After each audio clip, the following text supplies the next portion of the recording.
మీ అమ్మాయి మా బాబాయ్ పెద్ద రౌడీ, మా బాబాయ్ కాల్ చేస్తాడు, తుపాకీ ఉంది అని పోలీస్ స్టేషన్లో నాకు ప్రాణహాని ఉందని చెప్పని మీ అమ్మాయి పోలీస్ స్టేషన్లో కంప్లైంట్ పెడితే పోలీసులు మీకు ఫోన్ చేసి ఏమంటే మీ దగ్గర తుపాకీ ఉందంట కదా, మీ అమ్మాయిని కాల్చబాకండి, జాగ్రత్త, కాలిస్తే ముద్దాయి అవుతారు, మీరు జాగ్రత్త అని చెప్తే దానికి పోజుగా తీసుకొచ్చి పోలీస్ స్టేషన్లో తుపాకీ అప్పచెప్పి ఎవడికి వెనకటికి సామెత ఉందంట, ఇంట్లో భార్యకి ఆలిగన్నం పెట్టి ఊరిని ఉద్ధరించినట్టు పోజు కొడుతున్నా అంట. ఈయన తుపాకీ వాళ్ళ అమ్మాయి కంప్లైంట్ పెట్టి నేను పోలీస్ స్టేషన్లో అప్పచెప్పి రాజశేఖర రెడ్డి మీద అంటే తుపాకీ రాజశేఖర రెడ్డి ఉన్నప్పుడు రోడ్డు మీదకి వస్తే కాల్చేవాళ్ళంట. రాజశేఖర రెడ్డి గారు ఉన్నప్పుడు రోడ్డు మీదకి వస్తే కాల్చింది ఎవరినయ్యా అంటే ముక్కు పచ్చలారినటువంటి పసిపిల్లని రేప్ చేసినటువంటి దుర్మార్గుల్ని నడి రోడ్డు మీద కాల్చి చంపారు. మనకేమన్నా అటువంటి లక్షణాలు ఉన్నాయా? ఎందుకు మరి సొల్లు కబుర్లు సార్? మనం పార్టీ పెడతా ఏంటి, నన్ను అడుగు పెట్టద్దంటారా?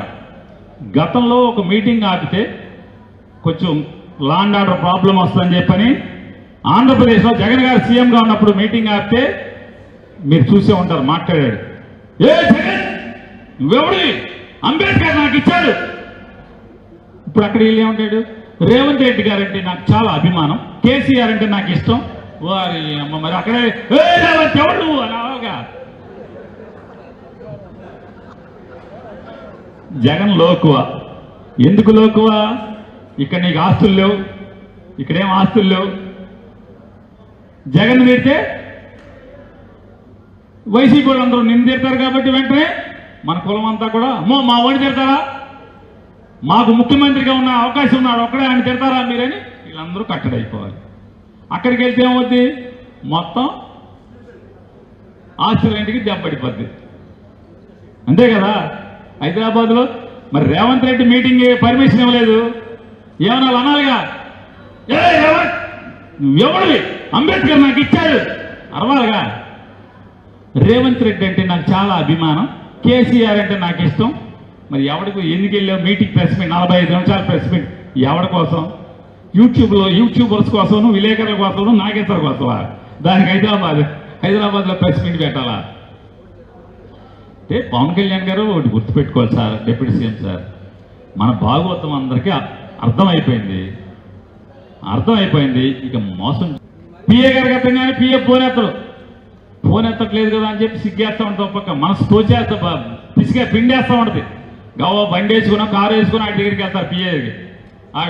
ఫోన్ ఎత్తలేదు, ఏంటి ఫోన్ ఎత్తేది, ఎత్తలేదు ఏంటి బిజీగా ఉన్నానే, తెలుసు కూర్చోనండి నీకోసమే ఫోన్లు ఎత్తటానికి, మాకు పనులు లేవండి ఎలవే అంటే జెండా మోసి డబ్బులు జిమ్మి మనని తన్ని మన ఇంట్లో ఊరేగింపు, మామూలు ఊరేగింపు ఏం జరుగుద్ది, ఎమ్మెల్యే గెలిస్తే నియోజకవర్గంలో మొదటి రోజు ఆ గెలిచిన రోజు ఊరేగుతారు, లేకపోతే తెల్లారి ఊరేగుతారు అందరూ కలిసి. మొన్న మోడల్ అది కాదు, రోజు ఊరూరు ప్రతి పంచాయతీలో ఊరేగింపు, మన ఇంట్లోకి అవాసు వేయటం, మన ఇంట్లో బాంబు వేయటం, మన ఇంటి ముందు కుండీలు బట్టలు కొట్టడం, మన మీద గులాం చెమ్మటం, డీజే వచ్చి మన ఇంట్లోకి పెడతాం. ఇవన్నీ మీరు అనుభవించారా అనుభవించలేదా? ఇవన్నీ అనుభవించాం కదా. ఇప్పుడు వాళ్ళ బాధ ఏంటి, ఆ డీజే మన ఇంట్లో పెట్టినాడు, అబ్బాయి సుబ్బాయి మన ఇంట్లోకి వేసినాడు, వంకాయ బాంబు మన ఇంట్లోకి వేసినాడు. ఇవాళ చచ్చిపోతున్నారు, ఆత్మహత్య చేసుకోవాలా బతకాలా తెలియదు. ఆఫీస్కి వెళ్తే డబ్బులు కొట్టాలి, పోలీస్ స్టేషన్కి వెళ్తే డబ్బులు కొట్టాలి, ఎమ్మెల్యే ఆఫీస్కి వెళ్తే పలకరించాడు. ఆఖరికి ఏమో పోతే పోయిందిలే ప్రశాంతంగా దేవుణ్ణి చూసుకుందామని చెప్పి తిరుపతి కొండకెళ్దామంటే ఎమ్మెల్యే కాగితం 30,000 రూపాయలు. అది పిఏ తీసుకుంటున్నాడా, ఎమ్మెల్యే తీసుకుంటున్నాడా, లేదా ఆ ఊళ్ళో పంచాయతీ ప్రెసిడెంట్ తీసుకుంటున్నాడా, ఆడి తరపున ఏజెంట్ పనిచేసే ఇన్ఛార్జ్ తీసుకుంటున్నాడా? తిరుపతి వెళ్ళాలంటే 30,000 ఈ రాష్ట్రంలో ఎక్కడా లెటర్ లేదు. ఎమ్మెల్యే ఉత్తరం కావాలంటే 30,000 రూపాయలు లేకుండా ఎవరైనా తెచ్చుకున్నాడని చెప్పండి. ఆడు ఎవడైనా సరే, ఇప్పుడు మనం ఉన్నాం, మన తిరుపతి వెళ్ళాలి, డబ్బులు ఉన్నాయి మన దగ్గర, మనం ఎవడోడికి ఇచ్చి డబ్బులు పంపించేస్తే మన లెటర్ మనకు వచ్చేస్తుంది. అంటే ఎంత నరకం చూస్తారో మెల్లగా మత్తు దిగిపోతుంది, కమ్మారికి దిగిపోతుంది, కాపులకి దిగిపోతుంది. కాబట్టి మన ఊరికే కమ్మారిని కాపులు ఇన్నక్కడైనా ఎందుకన్నా ఈ మాట ఇన్నక్కడైనా తెలుగుదేశం పార్టీ కమ్మ వాళ్ళు మామూలుగా వాళ్ళు అలవల్లొస్తున్నారు, వాళ్ళు కమ్మారందరూ కూడా మామూలుగా ఇంట్లో బయటకు వస్తే బాగోదని చెప్పి ఇంట్లో బాధపడుతున్నారు. వాళ్ళు ఈయనంటే కమ్మలందరూ తెలుగుదేశానికి ఎత్తారండి. ఎవడు కమ్మలందరూ తెలుగు, వాళ్ళు కమ్మ లేదు కాపు లేదు, ఎమ్మకొట్టుడు ఆ కమ్మ లేదు కాపు లేదు గౌడ లేదు, తెలుగుదేశం జెండా మోసిన లేదు, జెండా మోసిన వాళ్ళకి జనసేన జెండా మోసిన లేడు. అందరూ ఎవడైనా క్యాష్ కొట్టు పని చేయించుకో, క్యాష్ కొట్టు పని చేయించుకో. ఆ బాధ వాళ్ళ బాధల్లో ఉన్నారు. కాబట్టి కమ్మారు మొత్తం కాపులు మొత్తం అటే పెడతారు కదా, అందరికీ మెల్లగా మత్తు దిగిపోయింది.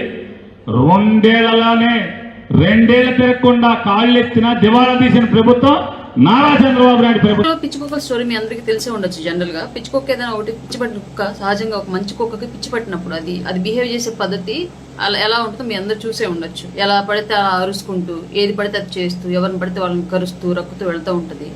దాన్ని అలాగే కనుక ఎవరు అడ్డు రాకుండా వెళ్ళనిస్తే సుదూరమైనటువంటి ప్రయాణాలు సొంగలు కప్పుకుంటూ ఎక్కడ తాగడానికి నీరు లేక దాని రోగం దానిలోనే ముదిరిపోతూ చావు అంచుల వరకు తొందరగా వెళ్తుంది. అలా కాకుండా మిగతా మంచి కుక్కలో ఇంకొక వ్యక్తిలో వీళ్ళు కనుక దాన్ని కట్టడి చేయాలని చెప్పేసి ప్రయత్నం చేస్తే అది అంతకంతకు డబల్ అయ్యి ఇంకా ఎక్కువ అరుస్తూ ఇంకా ఎక్కువ మందిని కరుస్తూ ఇంకా ఎక్కువ కుక్కలకి పిచ్చెక్కిస్తూ దాని యొక్క లోపల ఉన్నటువంటి విషపు తాలూకు సంతతిని ఎక్కువ పెంచుకుంటూ వెళ్ళేటువంటి పరిస్థితి ఉంటుంది. ఇది పిచ్చి కుక్క స్టోరీ జనరల్ గా. అందుకే పిచ్చి కుక్కకి పిచ్చి పట్టినప్పుడు కుక్కకి దాన్ని ఎవరైనా సరే సహజంగా వదిలేసి దానికి ఎవరు అడ్డు రాకుండా ఉంటే అదే తొందరగా కనుమరుగైపోద్ది. అలా కాకుండా అడ్డుపడితే ఖచ్చితంగా అది ఇంకా నేనున్నాను అని చెప్పేసి దాని ఉనికిని చాటుకునేటువంటి ప్రయత్నం చేస్తూ ఇంకా బలాన్ని పుంజుకొని తిరగబడుతూ ఉంటుంది. వాళ్ళు ఎవరి విషయంలో అయినా సరే మేము ఇలాంటి పిచ్చి కుక్కలు కానీ కన్సిడర్ చేసి వాళ్ళు ఎంత ఒర్రుతున్నా సరే వదిలేస్తూ ఉంటాము.